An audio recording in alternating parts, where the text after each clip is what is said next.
Welcome to The Commute, a Bible study podcast designed to turn your commute into an opportunity to grow in your faith. Whether you're sure of what you believe or you're not sure what to believe, this podcast is designed to help you better understand who Jesus is, what the Bible's all about, and how that applies to your life today. I'm your host, Pastor Matt, and I'm excited to dive into this week's episode of The Commute. Well, hey, welcome to The Commute. I'm Pastor Matt. And I am Pastor Casey. And today we have a really fun text. John chapter 11 is what you're going to be encountering this week. And this is a really important chapter when you're reading the Gospel of John as a whole. But I think it's a really important chapter for the time in which we live today, because I think it has a lot to say to some standard advice that's given, or some what you would call commonplace wisdom in our world today, that just can't apply to Christians and the Christian faith. So today we're going to be talking John chapter 11. And in John chapter 11, you see three people that pop up in the Gospel of John, three people that are really important in the life of Jesus: Martha, Mary, and a guy named Lazarus. So Martha and Mary are sisters, and Lazarus is their...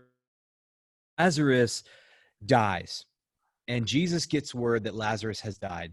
But when Jesus gets word that Lazarus has died, you just read that he waits 4 days. Now, 4 days is significant because in the ancient understanding of things, 3 days, the body and the soul were still kind of right there. So the soul was said to be hovering over the body for 3 days, waiting to maybe return to the body. But after that third day, the soul left. And so the fourth day was considered the day there was no longer hope. And that's what I think is so cool about this text. This text is painting this picture of life, how we can find hope when we're beyond hope. I don't know. How would you describe it, Casey? Yeah, I mean, that's a good way to describe it. This is all about the hope that Jesus brings in the midst of a situation where it looks like there is none. This is Jesus coming to a funeral and doing something that only he can do. It's really a marvelous story that you just sit back and wonder at when you read it. Yeah, it's powerful. And that's what I love that image that you gave, Jesus coming to a funeral, because that's kind of the sense you get in John chapter 11, when Jesus shows up and Mary is off being consoled by the people that have come to grieve. And Martha, she's the one that's always getting the details together, right? You remember that story in the Gospels where it's Mary and Martha's just going, "Mary, why isn't Mary doing anything? I'm trying to host here." You know, she's always the details one. And so she goes to meet Jesus, and she says to Jesus in verse 21, "Lord, if you'd have been here, my brother would not have died." And I love that statement because I think a lot of times in life we have those moments where we're like, God, if you'd have just showed up, if you'd have just done something differently, things would have turned out differently. But you didn't. And Jesus looks at Martha and he says to Martha, your brother will rise again. Because Martha, in faith, even though she's saying that, says, but even now, I know whatever you ask from God, God will give you. So Martha still has faith in the midst of this time, but she's kind of like also grieving the, man, if you'd have shown up. And Jesus says, your brother will rise again. And that kind of sounds like that just passing cliche hope that people try to give you in the midst of a funeral. Kind of like when somebody walks up to you and says, they're in a better place. Yeah. Yep. It feels like the kind of thing you say because you don't know what else to say. So you feel like you have to say something that, you know, very well may be true, but maybe doesn't sound all that helpful in the moment. And maybe you get the sense that Jesus is just laying this on as, well, something to say because there is nothing better to say. And I love Martha's response to Jesus after he says, your brother will rise again.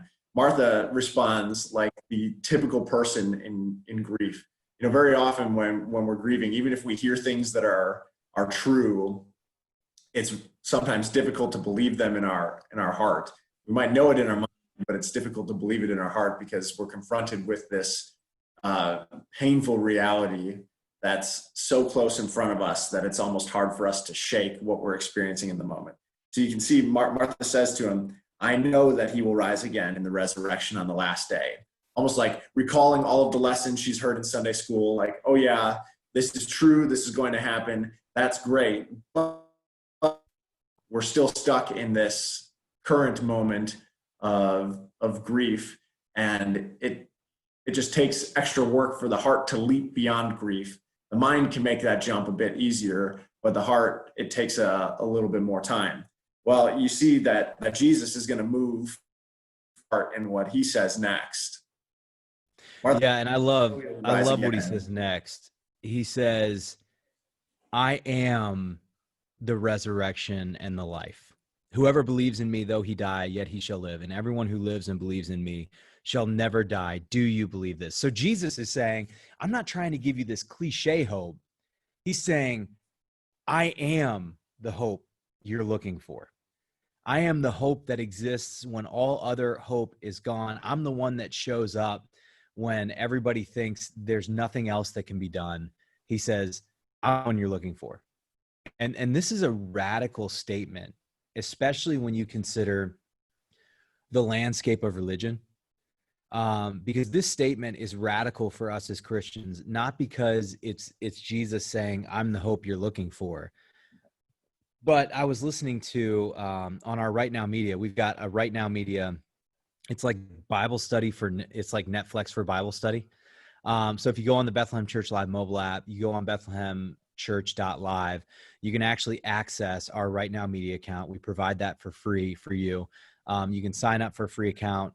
It's provided by Bethlehem, and you can get access to all kinds of Bible studies. So there's a Bible study on there called Reason for God by Tim Keller, and he sits down with people that don't believe in the Christian story, and he examines with this group of people that don't believe, whether they're agnostic, atheist, or they just struggle with belief, have doubts and questions. Some of the most common questions that come up. And there was something interesting in one of the sessions he did. And in one of the sessions, he says, you have to forgive us Christians, and you have to give us a little bit of sympathy, because every other religion has a founder that says, I have a way to connect with God. And so we live in a world, because of that, where a lot of people say, well, every religion has a different pathway to get to the same God, right? It's just thoughts on God. Which path are you going to choose? Christianity is radically different in the sense of we have a Jesus that says, not I have a way to God, but literally says, I am God. So when Jesus is talking to Martha here, he's not saying, I have thoughts on the resurrection that can get you a little closer. He's looking at her and saying, I am the resurrection. And because Jesus makes this exclusive statement, we as Christians have to take an exclusive stance if we're really going to take Jesus for who Jesus says he is, and we're going to trust and believe in his word. So we live in this world where people want us to be tolerant of other ways, but the Jesus that we follow makes these exclusive statements that say we can't stand up and say Christianity is just one more way among many. We as Christians, if we're taking the Christian faith seriously, have to say that Christianity is the way. Otherwise, we're not being true to what Jesus has said about himself. And so I love how Tim Keller said it. You have to forgive us Christians, because we have to take a stance like this, because otherwise we're not being true to what Jesus said. And that stance, that exclusive stance, is not taken so that we can intentionally exclude everybody else so that we can promote ourselves. It is an exclusive stance for the sake of worldwide inclusion. That's why, like, if and that's why the Gospel of John is so appropriate in this time, right? So when it talks about God so loving the world that he gave his only son, you see that even though Jesus makes this exclusive claim about himself, that he's the resurrection and the life, or in John 14, that he's the way, the truth, and the life, and that no one comes to the Father but him. He is labeling himself as the exclusive way for the sake of the whole world having the opportunity to be included in this work of salvation, resurrection, new life. So you see that it's not exclusive just for exclusivity's sake. It's exclusive for the sake of including everyone possible who will believe in Jesus. Yeah, and that's the amazing thing. It's radically exclusive while being radically inclusive. Because even in the statement Jesus makes here, I am the resurrection and the life, implies exclusively there is no other resurrection and life, just Jesus. But then he follows that up with a radically inclusive statement. Whoever believes in me, though he die, yet he shall live. Whoever. Not, hey, Martha, if you believe in me, or hey, Israelite people, if you believe in me. Everybody else, they got to figure out their own thing. But if you do, no, he says whoever. Any culture, any creed, any nationality, whoever believes in me. And I think that's important. That's why Paul says there's neither Jew nor Greek, slave nor free, male nor female. We're all one in Christ.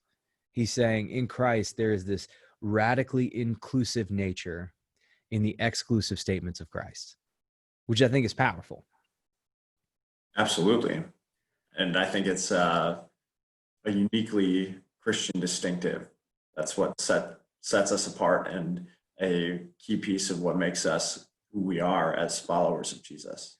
And so I think what Pastor Casey's hitting on for everybody as we talk about this is, don't be exclusive for exclusive sake, like you said.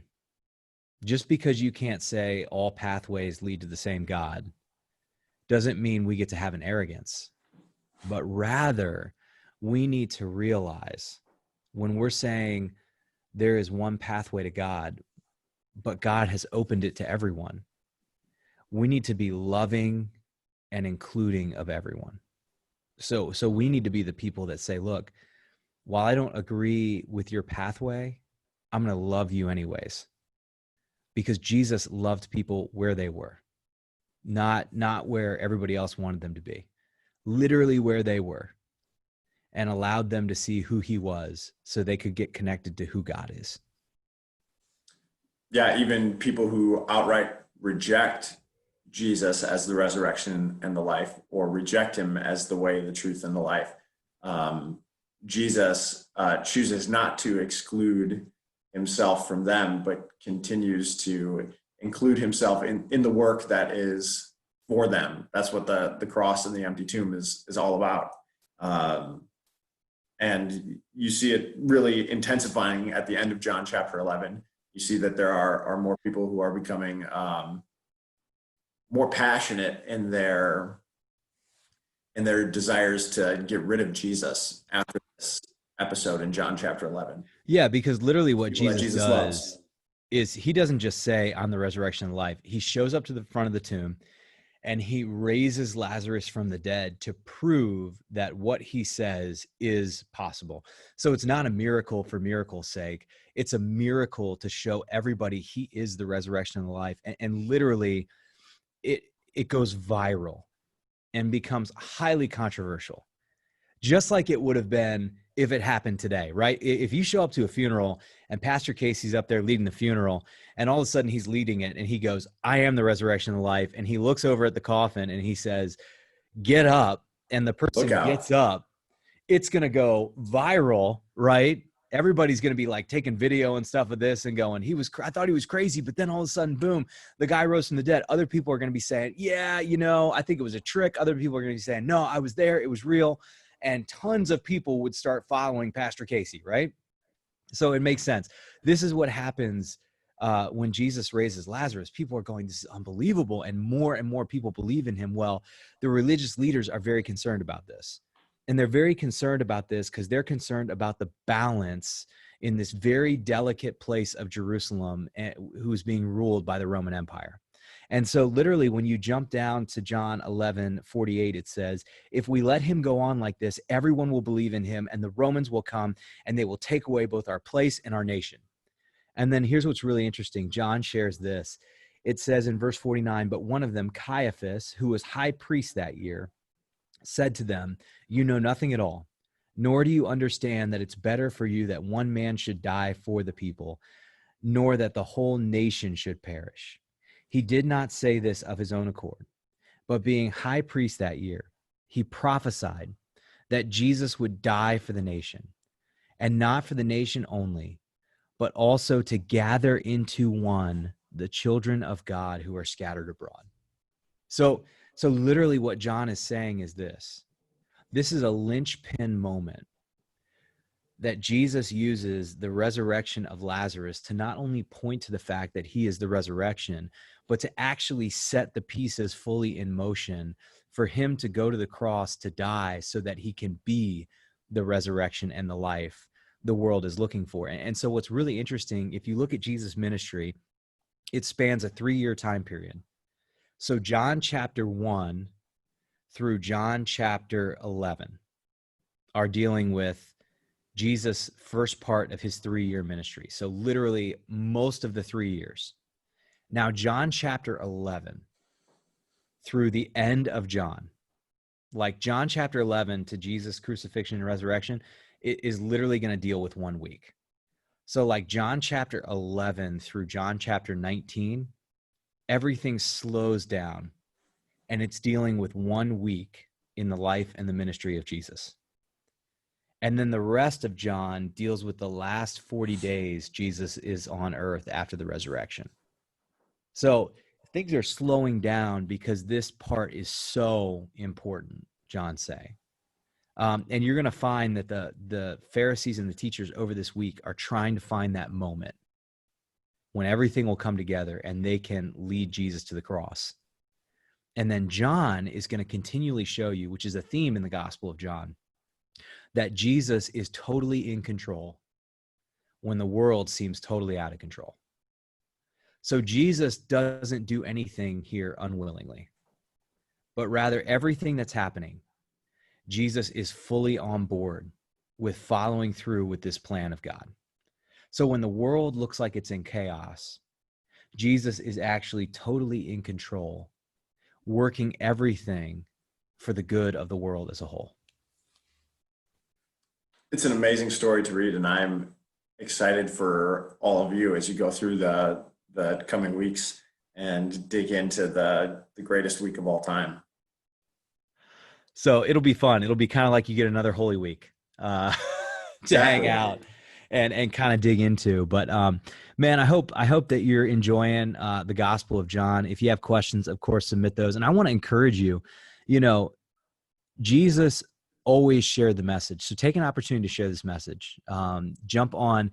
If this episode was an encouragement to you, if you think it'll be a help to somebody, share it out. Share it in an email with friends, share it on your social media platforms. You can share the Bethlehem Church Live mobile app. There's all kinds of resources on there to help you in your walk of faith and to help others in their walk of faith. And then, of course, you can always check out Church Online.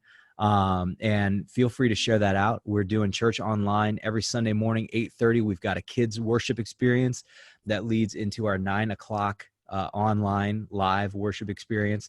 You can share those things out on Facebook, YouTube, any of your favorite social media platforms. And of course, take the opportunity to just share your faith with those around you. So till next week, it was a joy hanging out with you right here on The Commute.